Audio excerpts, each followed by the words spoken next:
বিজ্ঞানের গবেষণায় ফেলিয়ার বলতে কিছু নাই, ব্যর্থতা কিছু নাই।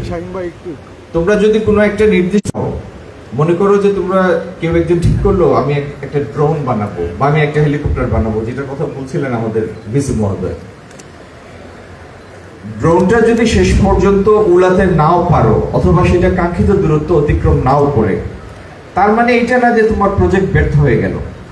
এই প্রসেসের মধ্যে যে জ্ঞানটা আসলো, যতটুকু পর্যন্ত তুমি গেলে, এটাই তোমার নেট সাফল্য এবং এইটা তোমাকে পরবর্তী ধাপের জন্য প্রস্তুত করে দিল। সুতরাং সায়েন্টিফিক রিসার্চ এটা একটা কন্টিনিউয়াস প্রসেস, এটার মধ্যে সর্বশেষ বলতে কিছু নাই বা আলটিমেট ফেলিয়ার বলতে কিছু নাই। যারা বিজ্ঞান মেলায় যোগ দাও স্কুলের বা কলেজের, এই যোগ দেওয়ার মধ্যে একটা ডিটারমিনেশন আছে, সাহস আছে, উদ্ভাবনের একটা প্রতীতি আছে, সেটি সবসময় বজায় থাকবে এবং এই বজায় রাখার গুরু দায়িত্বের পরিচর্যাকারী হচ্ছেন আমাদের মাননীয় শিক্ষকরা, সম্মানিত শিক্ষকরা। বিজ্ঞান চর্চার প্রয়োজনটা কত গভীর। আমি শাহজালাল ইউনিভার্সিটিতে নির্বাচনের আগে যখন গিয়েছিলাম এই কথাটা বলেছিলাম, আমার মনে আছে যে মার্কিন যুক্তরাষ্ট্রের ইতিহাস যতদিনের, ততদিনের ইতিহাস হচ্ছে তার বিশ্ববিদ্যালয়গুলির। এখনো জর্জটাউন ইউনিভার্সিটিতে গেলে আপনি দেখবেন যে ঘোড়া রাখতো, প্রফেসররা নেমে যেখানে ঘোড়া বেঁধে রাখতো সেই জায়গাটা এখনো ডিস্টিংক্ট বোঝা যায় সেই জায়গাগুলি।